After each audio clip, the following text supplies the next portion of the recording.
नमस्कार, स्वागत है आपका संसद टीवी पर। मैं हूं मनोज वर्मा और आप देख रहे हैं हमारा खास कार्यक्रम मुद्दा आपका। आज हम बात करेंगे महाराष्ट्र में लोकायुक्त विधेयक की।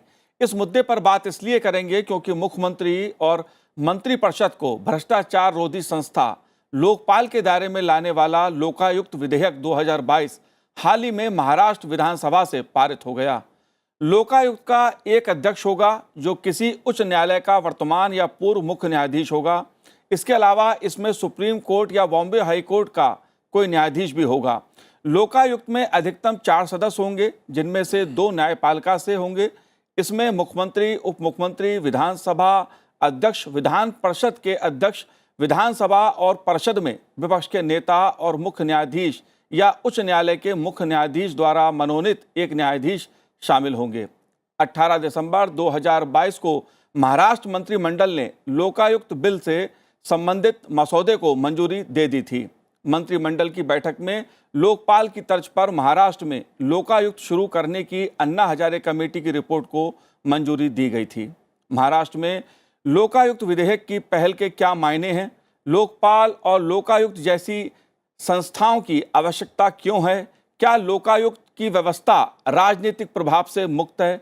इन्हीं मुद्दों पर आज चर्चा करेंगे। चर्चा करने के लिए खास मेहमान मेरे साथ मौजूद हैं, जुड़े हुए हैं। भारत सरकार के पूर्व कानून सचिव सुरेश चंद्रा जी मेरे साथ इस समय मौजूद हैं। सुरेश जी, आपका बहुत बहुत स्वागत है संसद टीवी पर। साथ ही ऑर्गेनाइजर के संपादक प्रफुल्ल केतकर जी हमारे साथ जुड़े हुए हैं। प्रफुल्ल जी, आपका स्वागत है संसद टीवी पर। और साथ ही हम बात करेंगे उत्तर प्रदेश के राज्य सूचना आयुक्त सुभाष सिंह जी से। सुभाष जी, आपका भी स्वागत है संसद टीवी पर। लेकिन शुरुआत मैं सुरेश जी आपसे करूंगा, क्योंकि बात जब लोकायुक्त या लोकपाल की होती है तो इसकी अवधारणा की बात भी होती है आम जनता के लिहाज से, क्योंकि दोनों बहुत महत्वपूर्ण संस्था हैं। लोकपाल और लोकायुक्त की जो अवधारणा है उसके पीछे क्या उद्देश्य है, क्या मकसद है इसके पीछे? देखिए, हमारे जो सिस्टम है, हमारे संविधान में जो दिया हुआ है 3 विंग्स का, एक इस तरह का स्ट्रक्चर बनाया है जहाँ पे चेक्स एंड बैलेंसेस हैं जी। उन चेक्स एंड बैलेंसेस में हमारे पूरा इंडियन लीगल सिस्टम को अगर हम देखें तो 4 ऐसे एलिमेंट हैं कि ओवरऑल वैल्यूज़ एंड वर्च्यूज़ जो कॉन्स्टिट्यूशन में हैं, उसके बाद जो हमारे rights and obligations ordinary statutes में दिए गए हैं, उसके बाद ऑर्गेनाइजेशनल सेटअप है, और उसके बाद क्या होता है कि जो checks and balances how this happen, वो एक मैकेनिज्म है of correction of any irregularity जी। अगर वो इंटरनली नहीं होती है तो उसको एक्सटर्नल जाना पड़ता है। जैसे इंटरनल ऑडिट है, CAG है, उसमें अगर कहीं नहीं निकलता है तो फिर हम कोर्ट्स में जाते हैं, कोर्ट्स के थ्रू रिलीफ मिलता है। एक ये महसूस किया गया कि हमारे जो सिस्टम में करप्शन होता है बहुत हाई लेवल का होता है और हायर लेवल पे होता है। उसको एक इंडिपेंडेंट बॉडी जो कि हाई ऑफिसेस को भी इन्वेस्टिगेट कर सके, इंक्वायर कर सके और कुछ एक्शन ले सके, इस तरह का ये महसूस किया गया था 60s में जी। तो लोकपाल का जो इंस्टीट्यूशन है 1960 से चला आ रहा था, लेकिन वो 2013 में आकर के बना। और पहले जो सिस्टम था, मैं बता दूं आपको, उसके अंदर 2 एलिमेंट थे। इनिशियली जिस तरह से ये लोकपाल का या ओम्बुड्समैन का कंसेप्ट आया, उसके 2 कंसेप्ट थे। One was the maladministration and other one was corruption. जी. Mal administration was taken away and apart from that शुरू में प्राइम मिनिस्टर को और जो हाई ऑफिसेज हैं प्राइम मिनिस्टर को अलग निकाल दिया गया था, तो उसके परव्यू में नहीं थे ये। लेटर ऑन जो फाइनल जो आया लॉ हमारा, उसके अंदर प्राइम मिनिस्टर भी हैं जिनके अगेंस्ट भी इंक्वायरी हो सकती है जी। उसी आधार पे बहुत सारे स्टेट्स में उन्होंने चीफ मिनिस्टर को नहीं डाला। ये यहाँ पर महाराष्ट्र में एक पॉपुलर जो डिमांड है उसके बेस पे भी है, और जो गवर्नमेंट है इस समय कॉन्शियस है about the rights of the people and not only justice should be done, it should appear to have been done जी। with this objective. इस समय ये जो इंस्टीट्यूशन आया है जिसमें चीफ मिनिस्टर भी उसके दायरे में है, तो ये एक मुझे लगता है कि ये एक बड़ा पॉजिटिव कदम है। समय बताएगा, क्योंकि इसके अंदर जो सिलेक्शन कमेटी है वो भी बड़ी बैलेंस्ड है, और जो उसका कॉन्स्टिट्यूशन है वो भी बहुत बैलेंस्ड है, क्योंकि जुडिशरी को भी 2 मेंबर्स उन्होंने दिए हैं जी। 4 में से 2 मेंबर्स जुडिशियल ऑफिसर्स जी। हैं। तो ये इसका बैकग्राउंड है, और मुझे लगता है कि जिस तरह का हमारा जो जीरो टॉलरेंस अबाउट करप्शन जो मुहिम है प्रेजेंट गवर्नमेंट की, या जो हमारे रिजाइम्स हैं उनकी, तो ये बहुत पॉजिटिव स्टेप है। जी। जाहिर तौर पे जब लोकायुक्त की बात की जाती है तो बात भ्रष्टाचार की होती है। इसको लेकर देश में बड़ा आंदोलन भी चला, और महाराष्ट्र सरकार की जो एक पहल है, महाराष्ट्र विधानसभा से जो एक बिल पारित हुआ है, वो अपने में खासा महत्वपूर्ण है, क्योंकि महाराष्ट्र में जिस प्रकार की आर्थिक अनियमितताएं पूर्व में सरकारों की उभर के सामने आती रही हैं, मंत्रियों पर, मुख्यमंत्रियों पर भ्रष्टाचार के सवाल उठते रहे हैं, वो अपने आप में खासा महत्वपूर्ण है। प्रफुल्ल केतकर जी, आप कैसे देखते हैं महाराष्ट्र सरकार की इस पहल को? महाराष्ट्र विधानसभा से जो बिल पारित हुआ है उसे आप कैसे देखते हैं? क्या कहना है आपका इस मुद्दे पर? देखिए, 2-3 बातें मैं अपनी प्रारंभिक इसमें कहना चाहूंगा। जी। पहले हमको ये समझना चाहिए, ध्यान रखना चाहिए कि यदि हम 2020-21 का डेटा देखें, तो जहां तक crime records, national crime records bureau का डेटा है, उसमें करप्शन रिलेटेड केसेस में महाराष्ट्र में सबसे ज्यादा केसेस रजिस्टर्ड है, करप्शन ऑफेंसेस। जी। हमको ये भी ध्यान में रखना चाहिए कि महाराष्ट्र का ये जो बिल है, ये बिल नया नहीं है। बिल में बदलाव जरूर कुछ किए गए हैं, लेकिन ये 1971 का बिल है, और 1971 से आज तक इस बिल में बहुत बार कुछ संशोधन होने के बाद भी ये इस रूप में कभी भी पारित नहीं हुआ था। और इसी कारण से अन्ना हजारे जी के नेतृत्व में एक कमेटी बनी थी। उस कमेटी ने कुछ रिकमेंडेशंस दिए थे, और उस रिकमेंडेशंस का स्वीकार करते हुए उसमें और कुछ चीजें जोड़ते हुए अभी महाराष्ट्र में जो गवर्नमेंट है, उन्होंने इसको अंतिम रूप दिया है।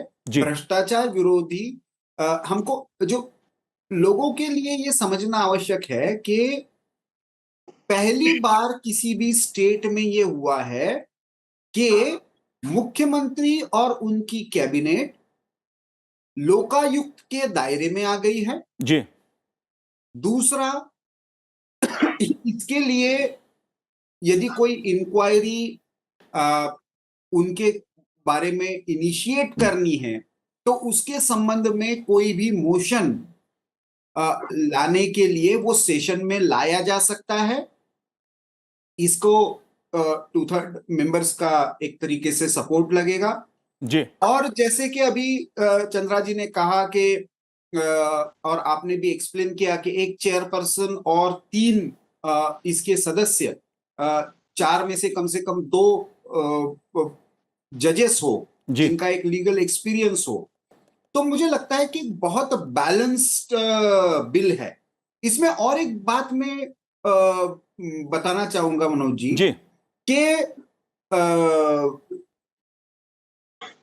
जो कंप्लेंट्स चीफ मिनिस्टर के संबंध में इंटरनल सिक्योरिटी या पब्लिक ऑर्डर से संबंधित आएगी, जी, जैसे कि हमने अभी केंद्रीय स्तर पर रफाल वाले केस में भी ये देखा था, ऐसा ही मामला सामने आया था कि हालांकि वो सुप्रीम कोर्ट में था, लोकपाल या लोकायुक्त के सामने नहीं था, तो उसको भी इसमें से एग्जम्पशन दिया गया है। तो मैं मानता हूं कि एक बहुत बैलेंस्ड अप्रोच है।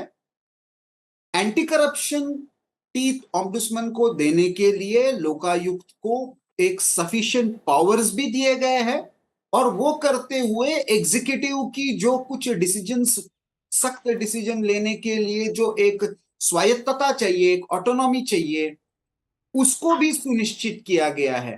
तो जी। उस अर्थ में मैं देखता हूं कि ये बहुत ही बैलेंस बिल है। हैरानी की बात तो मुझे ये लगती है कि जब ये बिल चर्चा में आया और पारित भी हुआ 29 दिसंबर को, तो महाराष्ट्र में अपोजिशन पार्टी ने इसका वॉकआउट किया और वो भी करप्शन के मुद्दे पर किया। जी। तो ये बड़ी हैरानी की बात है कि राजनीति कैसी करवट लेती है कि महाराष्ट्र पहला राज्य बनने जा रहा है जिसमें चीफ मिनिस्टर एम्बिट में आ रहे हैं लोकायुक्त के, और उस बिल में चर्चा करने के बजाय उस पर जो भी अपनी राय है, समर्थन है, जो भी है वो आप रखने के बजाय वहां पे विरोधी दलों ने पूरे सदन को ही बॉयकॉट करने का डिसीजन लिया। तो ये मेरे लिए एक राजनीतिक दृष्टिकोण से एक इंटरेस्टिंग बात है। जाहिर तौर पे सभी राजनीतिक दल, अगर मैं कहूं तो भ्रष्टाचार का विरोध करते हैं, लेकिन जब बात कथनी और करनी की आती है तो वो जनता के सामने रूप उभर के आता है। अलग अलग दलों का भी आता है, अलग अलग नेताओं का भी समय समय पे उभर कर आता है। इसीलिए मैं सुभाष जी आपसे एक बात जानना चाहता हूं, भ्रष्टाचार मुक्त भारत बने, भ्रष्टाचार पे अंकुश लगे, इसके लिए समय समय पे सरकारों ने पहल की हैं, कई कानून बने हैं, लोकपाल से लेके लोकायुक्त तक की पहल की जा रही है, देश में भ्रष्टाचार को लेके आंदोलन भी हुए हैं। मेरा आपसे सवाल यह है कि क्या लोकायुक्त की व्यवस्था राजनीतिक प्रभाव से मुक्त है? कम से कम महाराष्ट्र में है। जी। हमारी आवाज आ रही है ना? हाँ जी, सुन पा रहा हूं जी। महाराष्ट्र में जो लोकायुक्त बिल आया है उसका सर्वथा स्वागत किया जाना चाहिए। जी। मैं अपने दो जो सहयोगी हैं जिन्होंने अपने विचार व्यक्त किए, उनके विचारों से मैं अपने को संबद्ध करता हूं, फिर मैं ये बात आगे बढ़ाता हूं। जी। वास्तव में देश में भ्रष्टाचार का एक बड़ा सिस्टम और बड़ा जकड़न भरा सिस्टम है। उस सिस्टम को तोड़ना बहुत मुश्किल है। इसलिए जब अन्ना हजारे का आंदोलन चला था, उस आंदोलन को पूरे देश के युवाओं और ईमानदार लोगों का समर्थन प्राप्त था। महाराष्ट्र सरकार ने ये बिल ला करके एक प्रकार से उस आंदोलन की भावना का मान बढ़ाया है, और मैं ये मान कर चलता हूं कि सरकार की या राजनेता जो भी हैं, अगर जो ईमानदार राजनेता है और ईमानदार जनता है जो चाहती है कि देश में भ्रष्टाचार का समूल नाश हो, यह बिल जो है उस जनता की भावना को पुष्ट करता है। और जीरो टॉलरेंस की जो नीति है केंद्र सरकार की भ्रष्टाचार के खिलाफ, निश्चित तौर पर यह बिल जो है उस भावना को पुष्ट करेगा। और सबसे बड़ी बात है कि बिल के माध्यम से जो कमेटी बन रही है, वो कमेटी जो है बहुत मजबूत और स्वायत्त है, जैसा प्रफुल्ल केतकर जी ने कहा। इसलिए हम सब लोग ये आशा कर सकते हैं कि कम से कम महाराष्ट्र में भ्रष्टाचार के बड़े केस मुझे लगता है अब नहीं होंगे। जी।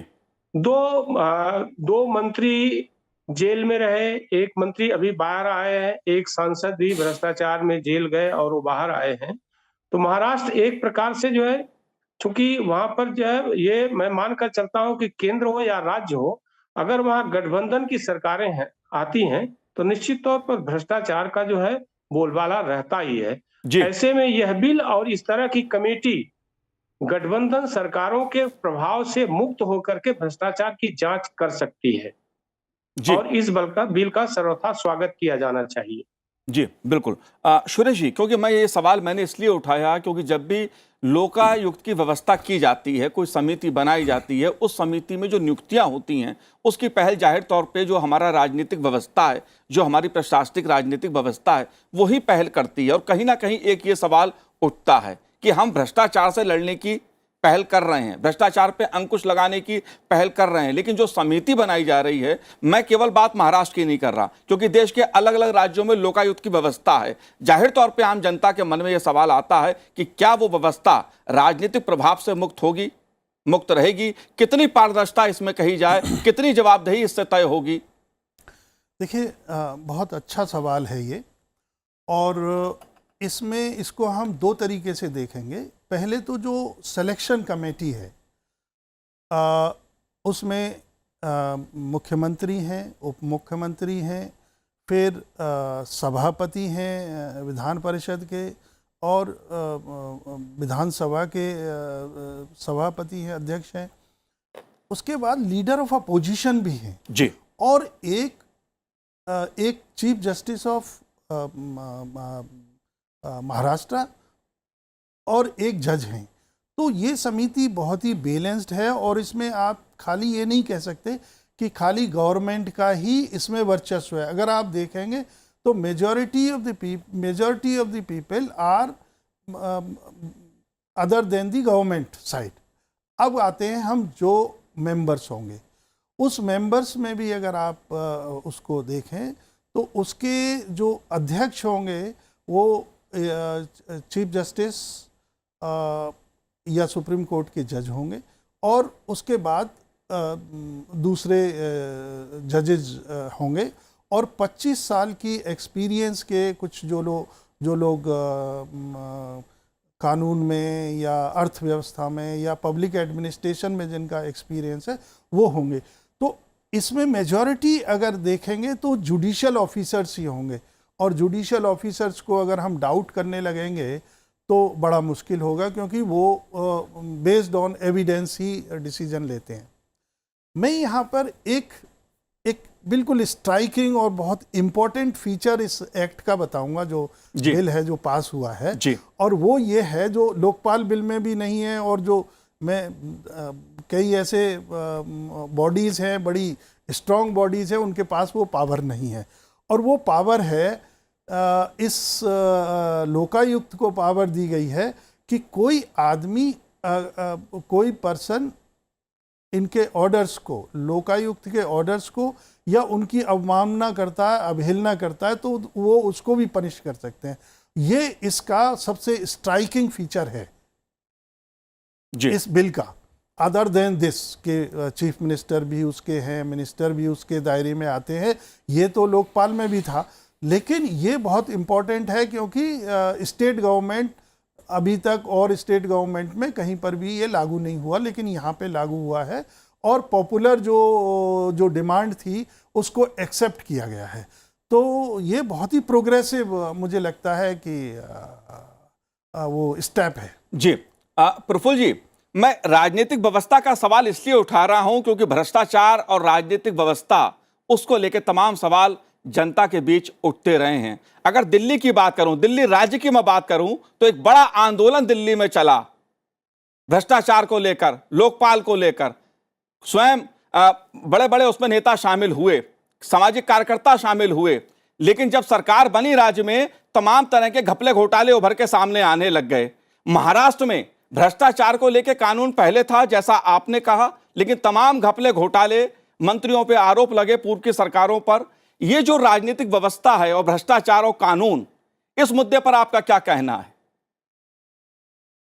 देखिए, हमने ये आंदोलन देखा, बल्कि अभी की जो नई पीढ़ी है उसको निकट के काल में यदि कोई आंदोलन इससे बड़े इस पर ध्यान में होगा तो वो शायद भ्रष्टाचार विरोधी आंदोलन होगा। उसमें से एक नई पार्टी ने भी जन्म लिया। लेकिन इस व्यवस्था में, राजनीतिक व्यवस्था में, जिस तरह का हमारा इलेक्टोरल सिस्टम बना हुआ है, इसमें जिस तरह का पैसे का खर्चा होता है, ये व्यवस्था जिस तरीके से इलेक्शन को एक तरह से इन्वेस्टमेंट के रूप में देखना और फिर चुनकर आने के बाद उस इन्वेस्टमेंट पर रिटर्न्स पाना, बिजनेस की भाषा में बोलूं तो रिटर्न ऑन इन्वेस्टमेंट, इस रूप में यदि हम लोकतंत्र को या चुनाव को देखने लगे तो मुझे लगता है कि ये लोकतंत्र के लिए सबसे बड़ा खतरा है। लेकिन कम से कम इसमें कोई ना कोई चेक्स एंड बैलेंसेस हो। ऐसा नहीं मैं कहूंगा कि भारत में सारे ही राजनेता खराब है या खराब रहे हैं या सारे ही भ्रष्ट है, लेकिन एक जनता की जो लेजिटिमेसी या क्रेडिबिलिटी इस सारी सिस्टम की होनी चाहिए। उसके संदर्भ में हम देखते हैं तो जो सारा का सारा भ्रष्टाचार विरोधी आंदोलन चला, उसकी उसमें बहुत बड़ी भूमिका थी। आपने बिल्कुल सही कहा कि अनफॉर्चुनेटली उससे निकली हुई पार्टी पर भी भ्रष्टाचार के आरोप लगे और उस पार्टी ने जिस मुद्दे पर वो बनी थी, लोकपाल और लोकायुक्त के, उसके बारे में बहुत कुछ किया नहीं। अनफॉर्चुनेटली वो भी उसी तरीके से उसी ढर्रे पर चलने लगी। दूसरी तरफ आपने जैसे कहा कि महाराष्ट्र में भी इस तरह का कानून पहले से था। इनफैक्ट महाराष्ट्र पहला स्टेट था जहां पे ऐसा कानून आया।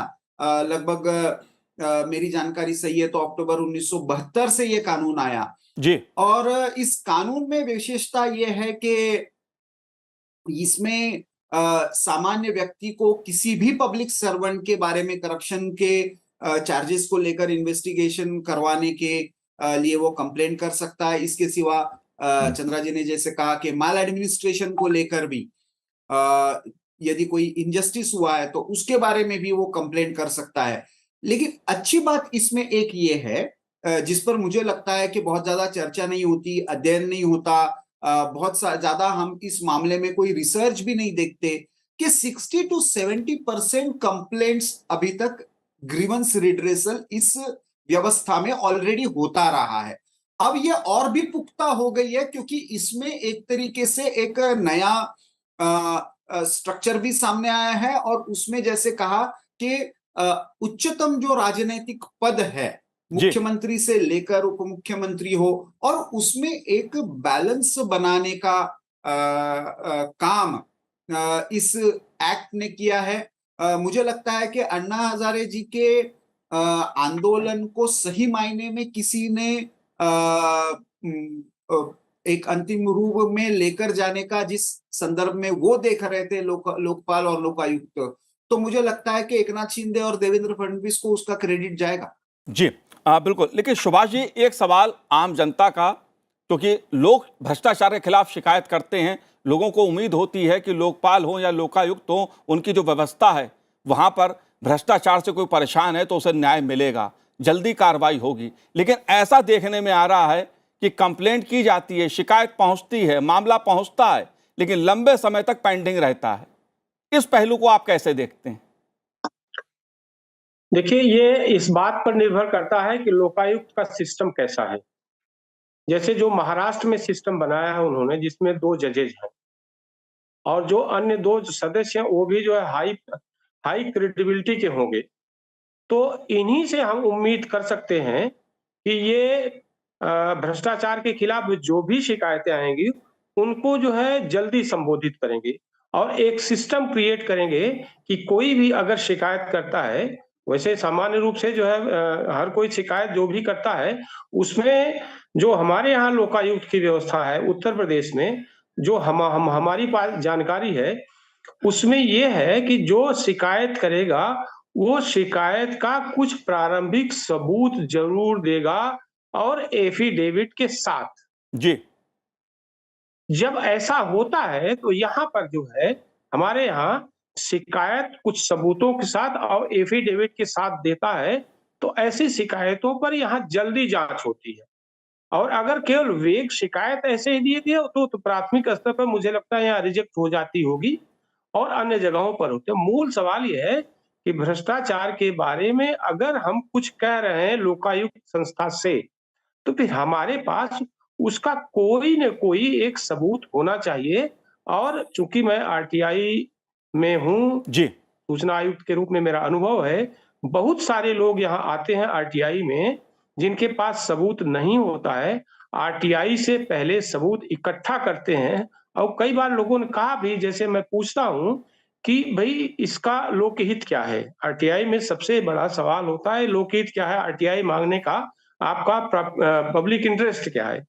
अगर उन्होंने कहा कि हमको ये इसमें सबूत चाहिए और हम या तो हाई कोर्ट जाएंगे या हम लोकायुक्त में जाएंगे, तो हमारी कोशिश होती है कि आरटीआई में उनको पूरी जानकारी मिले और आरटीआई से मिली जानकारी वो पुख्ता जानकारी होती है, उसमें झूठा नहीं कोई कर सकता। और कभी-कभी मैं ये भी करता हूं कि वो एफिडेविट के माध्यम से दें ताकि बाद में मुकर न सके और मुकरे तो उन पर जो है केस किया जा सके। तो आरटीआई इस मामले में बड़ी सहायक जो है संस्था है, बहुत सहायक इसलिए है कि यहाँ से मिला हुआ जो सबूत है वो लोकायुक्त में संस्था में काम करता है। और सबूतों के साथ जब कोई जाएगा तो लोकायुक्त संस्था को भी जल्दी कार्यवाही करने में मदद मिलेगी। जाहिर तौर पर अगर कोई भ्रष्टाचार के आरोप लगाता है तो उसके पास ठोस सबूत भी होने चाहिए। एक पहलू ये भी बहुत महत्वपूर्ण है न्याय की दृष्टि से, क्योंकि अगर सबूत नहीं है, केवल आरोप लगाने के लिए आरोप लगाया जाता है, तो उससे भी बात बनती नहीं है, न्याय मिलता नहीं है।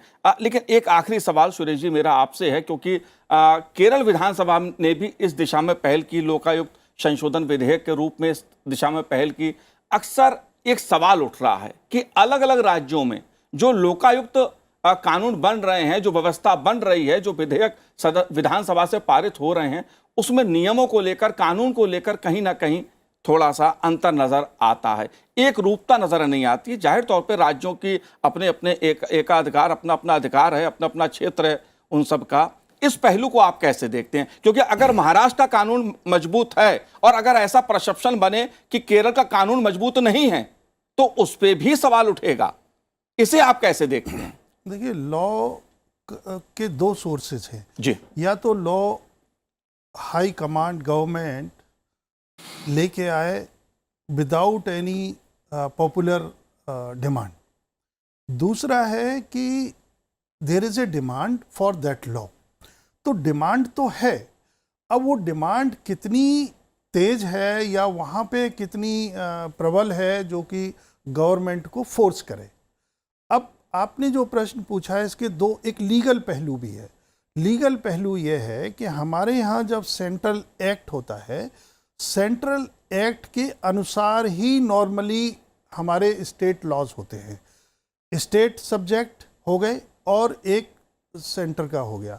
तो ये जो लोकपाल एंड लोकायुक्त एक्ट 2013 है, नॉर्मली इससे बहुत ज़्यादा डेविएट नहीं होना चाहिए, और अगर डेविएशन होता है तो मैं समझता हूँ कि वो it should come to the president.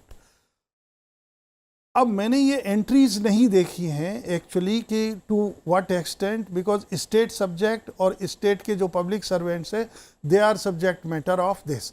But कुछ ऐसे भी हैं जो हाई लेवल हैं, जो senior officers and the ministers, these are not simply public servants within the domain of this. तो डेविएशन अगर कहीं ऐसे एक्ट में होता है सेंट्रल एक्ट का, तो प्रेसिडेंट के पास आना चाहिए। But yes, that power is with the centre, with the state for the state subjects.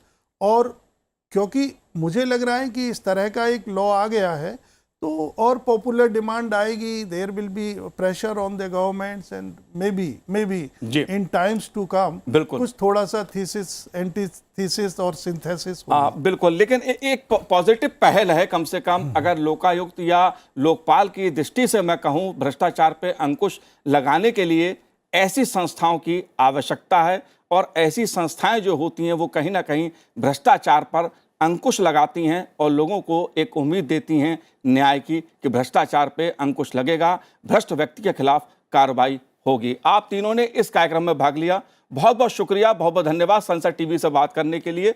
तो आज इस कार्यक्रम में इतना ही, मुझे दीजिए आज्ञा, नमस्कार।